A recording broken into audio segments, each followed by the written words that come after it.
Hi, and welcome to the VFX Artist Podcast. This week we have Melissa Blakey, who is from Crafty Apes in Los Angeles. And she's a recruiter, and she's here to tell us a little bit about her career and, of course, her advice for people that want to get into recruitment in VFX or VFX artists looking to getting recruiters good books. So, thank you so much for coming on the show, Melissa. Thank you for having me. It's great to be here. It's a pleasure. Is there anything you see that you've seen over your time in the industry that's changed dramatically, or what do you think are the biggest changes you've seen, and what are the biggest constants? The elephant in the room is the pandemic and everyone transitioning from home.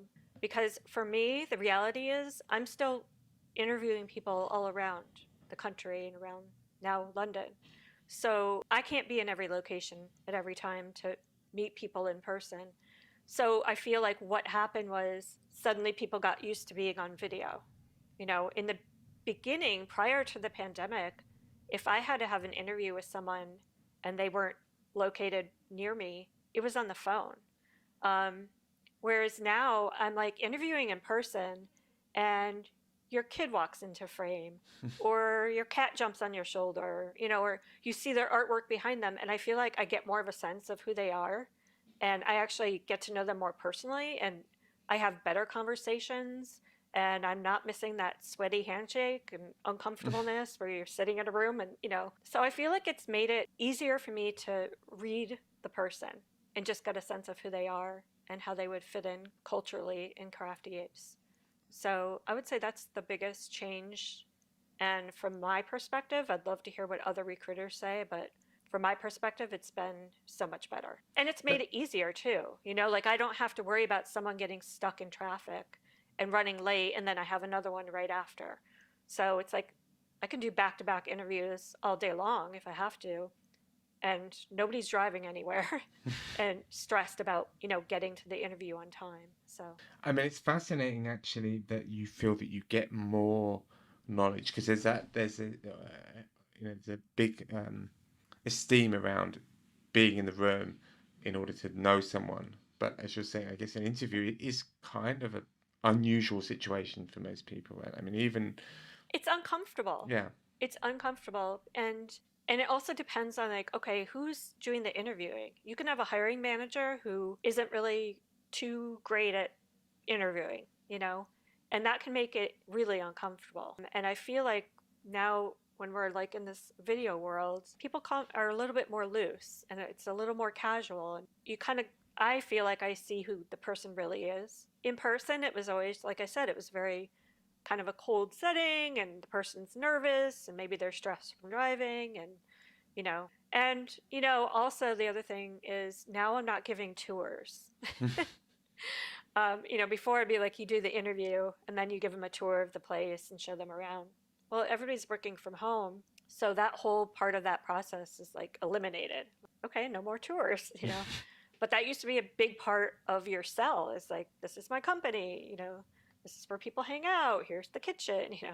But none of that anymore. So and um, as a recruiter, how much importance do you put on the interview itself, um, compared to the rest of the application? Because obviously you've got the show reel and the CV, LinkedIn. well, it is a big part for us because we're more concerned with. It's not that we don't want you to have a good reel or a good resume, but we're more concerned with, are you going to fit in with us and what our culture? Because, like I said, if you have an ego or you only want to work on specific projects, then that's just not going to be where you don't want to be with us because we don't have egos.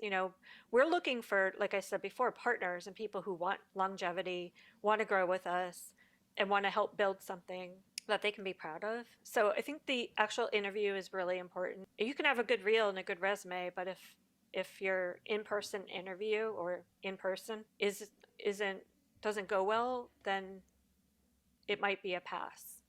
Or hey, come work with us to help us finish this for 2 months kind of thing. I think personality is really important. Like in this industry, we're so close to each other, and we're, like I said, it's close knit community. And if you don't get along, that just makes everybody's life very unhappy. Yeah, I mean, if you have I don't know, if you have a supervisor people are scared to ask questions of because they're aggressive, the end result is that your juniors make a lot of mistakes and they don't get help, and the whole Yeah, project as looks a terrible. junior, that's a really good point is like you just need to nail the interview. I already know your reel is not going to have much. I know your resume is not going to have much.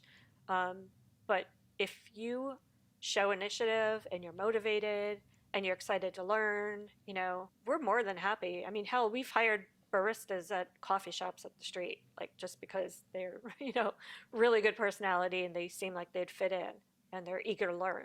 So it's important. Resume is important too. Like, okay, as a piece of paper I get in front of me, the minute I get a resume that is super busy and has all these little, you know, icons on them and charts and their skill level and the print's really tiny because they're trying to fit in all these pretty images. I'm like, I can't look at this. Like it hurts my eyes and I'm like, I'm done. So it's like I always just try to tell people just keep your resume and your reel like simple. Make sure you have the breakdowns on your reel. Make sure your resume has the start and end dates. I notice a lot of people these days are like leaving off the dates, and I'm like, well, how do I know you didn't just jump from company to company and didn't have repeat business because maybe there's something that you're doing that's not getting called back. Like dates are really important, or like how long ago did you graduate from college? You know, if I don't see that date, then it makes it hard for me to understand how you are calling yourself a senior compositor or, mid level based on the amount of time you've been in the industry. So, That's really interesting, actually, especially because I remember seeing these really pretty CVs and think, oh, they look really cool, but it's interesting to hear the recruiters specifically like, no, they're not cool. I've had this one guy, the poor guy, who was a 3D animator, and he put all these beautiful models of models that he built on his resume. And then over in the lower left corner, in this tiny, tiny print, was the software he used and where he actually had worked. I couldn't even read it. And I'm like, no, I need to see this stuff. I like so it's important to have very precise information. Another thing people are doing are putting like hyperlinks on their resume, which is great if they work, but then there's a lot of times where the hyperlink gets broken during the applicant tracking system process or whatever.